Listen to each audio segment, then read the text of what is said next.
Eu quero que você imagine uma praia. Não uma praia bonita.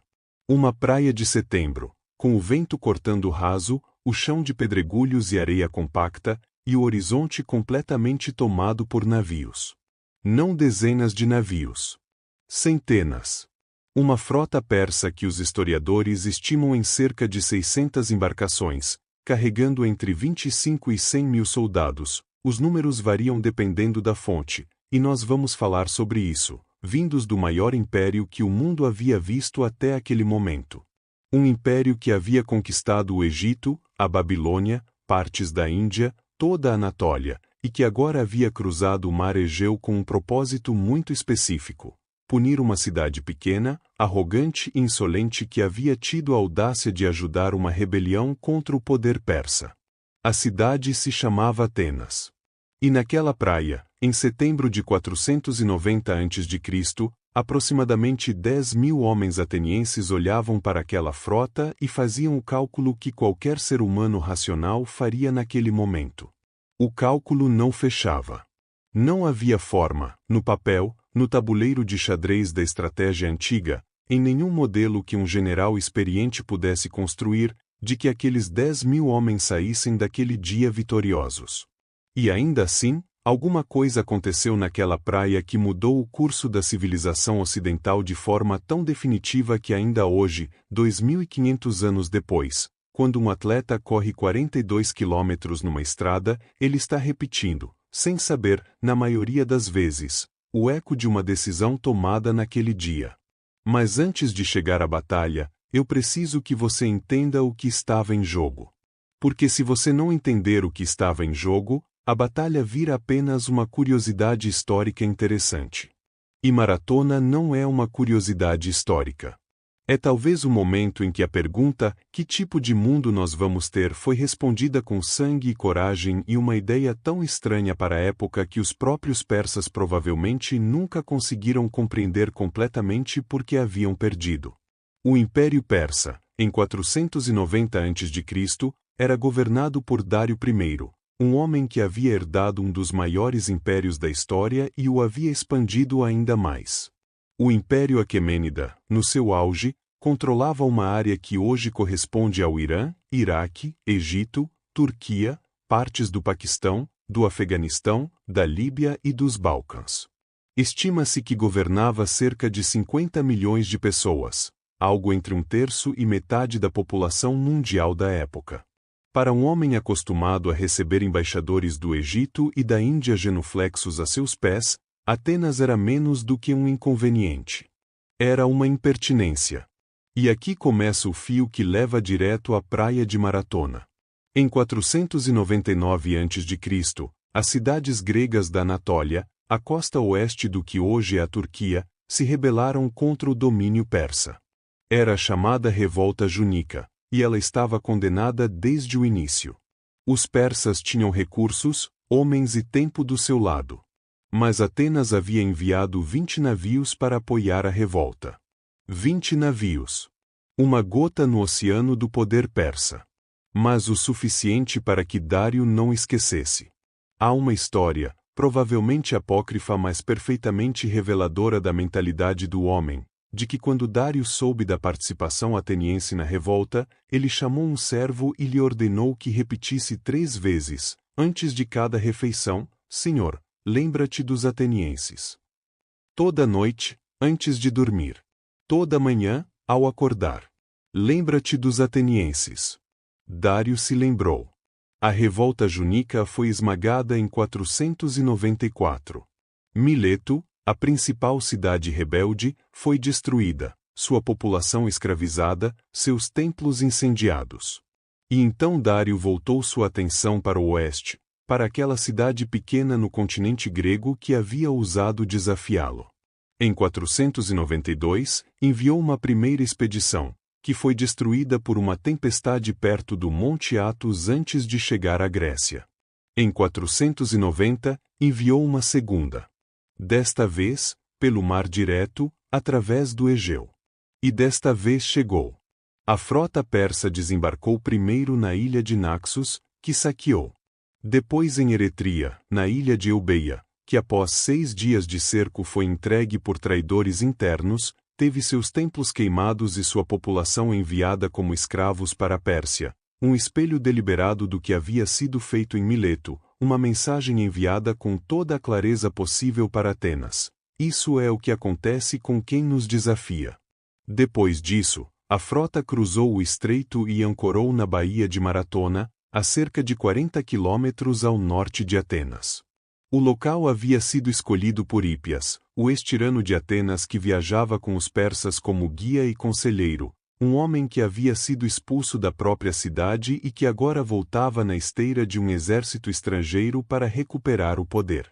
Maratona era uma planície costeira longa e relativamente plana, ideal para a cavalaria persa, o braço mais temível do exército de Dário. Hípias conhecia o terreno. Conhecia a cidade. Conhecia as facções internas. Era, sob qualquer ângulo, a escolha perfeita para uma invasão que deveria ser rápida, esmagadora e definitiva. E aqui, antes de falar sobre a batalha em si, eu preciso parar e te mostrar algo que a maioria das narrativas sobre Maratona passa rápido demais. Atenas estava sozinha. Quase. Quando a frota persa apareceu no horizonte, os atenienses enviaram um mensageiro a Esparta, a única outra cidade grega com capacidade militar de fazer diferença, pedindo ajuda urgente. O mensageiro se chamava Fidípides, e ele correu de Atenas até Esparta em aproximadamente 2 dias, uma distância de cerca de 240 quilômetros. Os espartanos disseram que queriam ajudar, mas que não podiam sair antes do fim de um festival religioso, o Carneia, que durava mais alguns dias. Havia uma lei sagrada que proibia guerras durante o festival. Os espartanos viriam depois. Depois podia ser tarde demais. E todos na sala sabiam disso. Os únicos aliados que apareceram foram os platienses, uma cidade pequena da Beócia, com cerca de 1000 soldados, que havia anos tinham uma aliança com Atenas e que, ao contrário de tantas outras cidades gregas que preferiram a neutralidade ou a submissão persa, escolheu aparecer. 1000 homens. Quando você lê sobre Maratona e pensa em quão esmagadora era a desvantagem ateniense, não esqueça dos platienses. Eles poderiam ter ficado em casa. Escolheram não ficar. E essa escolha, pequena no papel, é uma das coisas que me faz voltar a essa história repetidamente. Então temos, de um lado, o exército persa. Estimativas variam enormemente, de 25.000 a 100.000 homens, com cavalaria, arqueiros, infantaria pesada, a experiência de décadas de campanhas vitoriosas em múltiplos teatros de guerra. Do outro lado, aproximadamente 10.000 atenienses e 1.000 platienses. Sem cavalaria. Com equipamento hoplita, armadura pesada, lanças longas, escudos grandes, projetado para combate corpo a corpo em formação fechada, a falange. Um tipo de guerra que funcionava muito bem em terreno específico e que era devastadoramente vulnerável a arqueiros e cavalaria se a formação fosse quebrada. O conselho de guerra ateniense estava dividido. Havia 10 generais, os estrategos, e cada um tinha um voto. 5 votavam por esperar reforços ou negociar. 5 votavam por atacar imediatamente. O desempate cabia ao Polemarco, o 11º voto, um magistrado chamado Calímaco. E é aqui que entra Milcíades. Milcíades era um dos 10 estrategos, veterano de anos no norte da Grécia e na Trácia, homem que havia vivido sob domínio persa por um tempo e que entendia, melhor do que qualquer outro ateniense, como o exército de Dário funcionava, onde estava sua força e onde estava sua vulnerabilidade. Ele sabia que esperar era perder, que os persas poderiam simplesmente embarcar parte das tropas e navegar diretamente para Atenas enquanto o exército ateniense ficava parado em Maratona. Sabia que negociar com Dário, depois do que havia acontecido com Mileto e Eretria, era assinar a sentença de morte da cidade em câmera lenta. A única chance, por mais absurda que parecesse no papel, era atacar. Milcíades foi até Calímaco e disse algo que os historiadores antigos registraram quase palavra por palavra. que estava nas mãos de Calímaco decidir se Atenas viveria livre ou sob escravidão, se o nome de Calímaco seria lembrado ao lado dos maiores da história ou seria esquecido com os traidores. Era um discurso calculado, claramente, com a pressão psicológica distribuída nos lugares certos. E funcionou. Calímaco votou pelo ataque. Os 5 estrategos que haviam votado a favor do ataque concordaram em ceder seus dias de comando a Milcíades, que passou a ter controle efetivo das operações. Era uma concentração de autoridade incomum para uma democracia, e era exatamente o que a situação exigia. O que Milcíades fez a seguir é o coração tático de Maratona, e ele é elegante de um jeito que só fica visível quando você entende o problema que ele estava tentando resolver. O problema era este: os persas tinham arqueiros. Muitos arqueiros. A chuva de flechas persa havia sido determinante em batalhas anteriores. Ela desorganizava a formação inimiga, matava antes do contato físico e abria espaços para a cavalaria. A formação hoplita, com sua coesão e seus escudos grandes, era resistente às flechas enquanto estivesse fechada e em movimento lento. Mas os gregos precisariam cruzar a planície de Maratona para chegar até os persas, talvez 1,5 km de terreno aberto sob fogo de flechas. Cada metro cruzado em passo normal era 1 metro de exposição. Então Milcíades fez algo que não tem precedente registrado na história militar grega até aquele ponto: ordenou que a falange corresse. Não marchasse. Corresse. Com a armadura completa. O equipamento hoplita pesava entre 20 e 30 quilos. Os atenienses atravessaram o campo a passo de corrida, fechados em formação, escudos levantados. O tempo de exposição às flechas foi reduzido drasticamente. Os persas, que estavam acostumados a ver inimigos se aproximar lentamente e já calculavam a cadência dos disparos para esse ritmo, foram surpreendidos pela velocidade. Muitas flechas passaram acima das cabeças. Muitas caíram curtas. E quando os hoplitas chegaram ao contato, ainda em formação, ainda com impulso, o choque foi brutal de um jeito que os persas não estavam preparados para absorver. Mas tem um segundo elemento tático que é ainda mais interessante e que Milcíades planejou com precisão cirúrgica. A linha ateniense havia sido deliberadamente enfraquecida no centro e reforçada nas alas.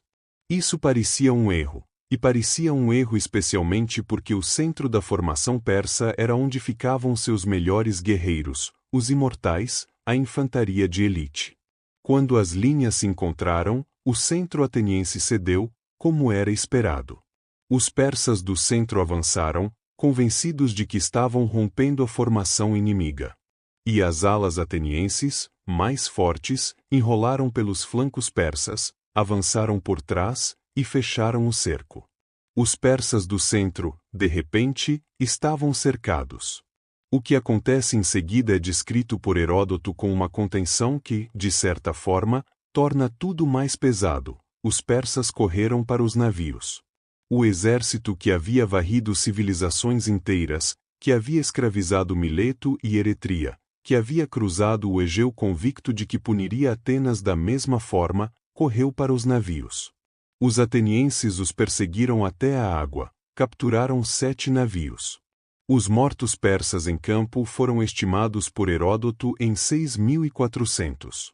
Os mortos atenienses, 192. 192, contra 6.400. Eu sei que esses números parecem exagerados. Historiadores modernos debatem as estimativas de Heródoto, e é legítimo fazê-lo. Ele escrevia décadas depois dos eventos, com fontes parciais, e tinha todos os incentivos para magnificar a vitória grega. Mas mesmo que os números reais sejam diferentes na proporção exata, o que é incontestável é o resultado. O exército persa foi derrotado em campo aberto por uma força numericamente inferior, e a derrota foi suficientemente decisiva para que a frota persa levantasse âncora e fosse embora. E aí vem o detalhe que a maioria das narrativas de Maratona deixa passar, e que é talvez o mais perturbador de tudo. Os persas não foram embora para casa. Depois da derrota em Maratona, A frota persa contornou o Cabo Súnio e navegou diretamente para Atenas. O plano B estava em execução. Enquanto o exército ateniense estava em Maratona, um grupo de traidores dentro de Atenas sinalizaria com escudos para a frota persa indicando o momento certo para o desembarque. A cidade estava defendida apenas por cidadãos velhos e jovens demais para lutar. Se os atenienses ficassem em Maratona celebrando a vitória, Atenas cairia por outro lado. Milcíades já havia previsto isso. Enquanto os últimos persas ainda corriam para os navios, ele ordenou a marcha imediata de volta a Atenas. Com a armadura. Com os feridos que conseguiam caminhar. 42 quilômetros, percorridos em passo forçado, por homens que acabavam de combater. Quando a frota persa chegou à Baía de Falero, o exército ateniense estava lá, na praia, em formação, esperando. Os persas olharam para a costa, viram os soldados de Maratona, os mesmos soldados que haviam derrotado horas antes, e compreenderam que não havia segunda chance naquele dia. A frota levantou âncora e partiu. É nesse momento que Fidípides corre. Não de Maratona a Atenas como o mito moderno narra. Ele havia feito a corrida muito mais longa até Esparta dias antes. A corrida do mensageiro de Maratona até Atenas é mencionada em algumas fontes antigas, mas o nome do mensageiro varia, e Heródoto, a fonte principal, não descreve esse episódio específico. O que sabemos é que a notícia chegou a Atenas. E que Atenas sobreviveu. Agora eu preciso que você entenda porque Maratona importa de uma forma que vai além da batalha em si. Em 490 a.C., Atenas era um experimento.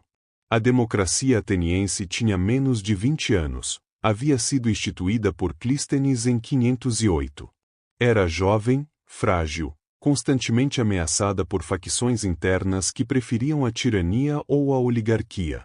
Havia atenienses dispostos a entregar a cidade a Dário em troca de posição e segurança. Se Maratona houvesse resultado de outra forma, se os generais que votavam pela espera e pela negociação houvessem prevalecido, se Calímaco houvesse votado diferente, se Milcíades não tivesse visto a vulnerabilidade persa, Atenas teria sido tratada como Eretria. Seus templos queimados. Sua população escravizada ou dispersa. E junto com Atenas, possivelmente, teria ido o experimento. A filosofia que estava sendo desenvolvida ali, os diálogos que viriam, as peças que seriam escritas, a forma de pensar sobre política e justiça e conhecimento que ainda hoje contamina cada sala de aula do mundo ocidental, dependia da sobrevivência daquela cidade. Sócrates nasceria 20 anos depois de Maratona. Platão, 40 anos depois. Aristóteles, 60. A arquitetura do Partênon, a tragédia ática, a historiografia de Tucídides, tudo isso dependia de que aqueles 192 homens morressem naquele campo, de que Milcíades tivesse razão sobre onde estava a fraqueza persa, de que a aposta absurda de correr com armadura através de uma chuva de flechas funcionasse. E funcionou.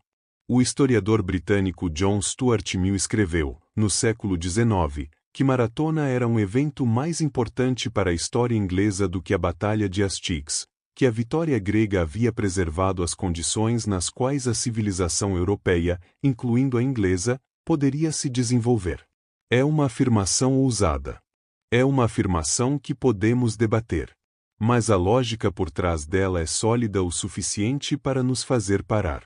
Existe outra camada nessa história que eu não consigo ignorar, e que tem menos a ver com geopolítica e mais com a textura da experiência humana. Aqueles 240 quilômetros que Fidípides correu até Esparta em 2 dias pedindo ajuda que chegou tarde. A resposta espartana, tecnicamente honrosa dentro de seus próprios valores religiosos, mas que na prática deixou Atenas sozinha no momento mais crítico. O voto de Calímaco, que deve ter pesado de formas que nenhum registro histórico consegue capturar. Os 192 que não voltaram. Os nomes que estão gravados numa estela que sobreviveu séculos. Calímaco entre eles, morto em combate. Calímaco votou pelo ataque sabendo que poderia morrer. E morreu. Há algo nessa equação que nos diz algo sobre como as decisões históricas realmente funcionam, não com a clareza retrospectiva com que as vemos 2000 anos depois, mas na névoa real do momento, com informação incompleta, com pressão de todos os lados, com o peso de saber que o erro não era apenas pessoal. Era civilizacional. Calímaco não sabia que estava decidindo o destino da filosofia ocidental. Sabia apenas que estava decidindo o destino de Atenas, e que para ele, naquele momento, isso era suficiente. Essa qualidade, de agir dentro da própria escala sem ter acesso à perspectiva maior, é uma das coisas mais humanas dessa história. E é o que a torna diferente de um conto épico, onde os heróis sabem que são heróis. Os atenienses de Maratona não sabiam o que estavam salvando. Sabiam apenas o que amavam e o que recusavam perder. Existe uma vingança embutida nessa história que raramente é nomeada como tal, mas que está lá. A Pérsia de Dário havia construído sua identidade imperial sobre a capacidade de punir o que se recusava a obedecer. Mileto havia desobedecido e foi destruída. Eretria havia apoiado a rebelião e foi escravizada. A punição era a gramática do poder persa, a linguagem com que o império comunicava seus limites. E Atenas havia respondido a essa gramática numa língua completamente diferente. Não com negociação, não com submissão, não com a lógica racional de uma cidade pequena que calcula as probabilidades e escolhe a derrota honrosa sobre o massacre. Com ataque. Com corrida. Com a ideia absurda de que 10.000 homens podiam derrotar um império. E quando o sol desceu sobre a praia de Maratona naquele dia de setembro, e os mortos persas cobriam o campo, e a frota havia partido, essa resposta havia sido dada de forma tão completa, tão definitiva, que Dário, o homem cujo servo lhe repetia "lembra-te dos atenienses" antes de cada refeição, desta vez não esqueceu, mas por razões completamente diferentes. Ele passou os anos seguintes planejando uma nova expedição, maior, mais massiva, uma resposta à humilhação de Maratona que deveria ser esmagadora e final. Ele morreu em 486 a.C. sem ter podido executá-la. Seu filho Xerxes a executaria em 480, com resultados que são outra história, outro vídeo, outra camada de um conflito que mudou o mundo. Mas Maratona foi o momento em que a direção foi estabelecida. O momento em que a Pérsia aprendeu que a Grécia não era Eretria. Que havia algo diferente ali, não apenas em termos militares, mas em algo mais difícil de quantificar. Uma disposição para defender, com o próprio corpo, uma ideia sobre como os seres humanos deveriam se governar. E essa ideia, custou o que custou, sobreviveu. Eu fico com essa imagem. Aqueles homens correndo em armadura, sob flechas, em direção ao maior exército do mundo, sem saber que estavam correndo em direção à história. Sem saber que 2.500 anos depois, eu estaria aqui contando essa história, e você estaria aqui ouvindo, em línguas e lugares e com tecnologias que nenhum deles poderia imaginar. Eles não correram pelo futuro. Correram pelo presente, pelo agora deles, pelas ruas de Atenas, pelas pessoas que estavam em casa esperando. Mas o futuro veio junto. E é isso que Maratona significa, quando você tira o verniz épico e olha para o que estava realmente em jogo naquele campo, que há momentos em que a história pende numa direção ou na outra, e que o que faz ela pender não é a força dos exércitos ou a riqueza dos impérios. É a decisão de algumas centenas de pessoas que recusam a equação óbvia e apostam no impossível. A pergunta que fica, e que eu não tenho como responder por você, é esta: se você estivesse naquela praia, sabendo o que eles sabiam, sem o benefício de saber o que nós sabemos, você teria votado com Milcíades? Ou teria escolhido a negociação razoável, a sobrevivência calculada, o futuro possível em vez do improvável? Não existe resposta errada. Existe apenas a sua resposta. E talvez seja por isso que essa história ainda nos perturba depois de tanto tempo. Porque ela não nos pergunta sobre o passado. Ela nos pergunta sobre o que faríamos agora.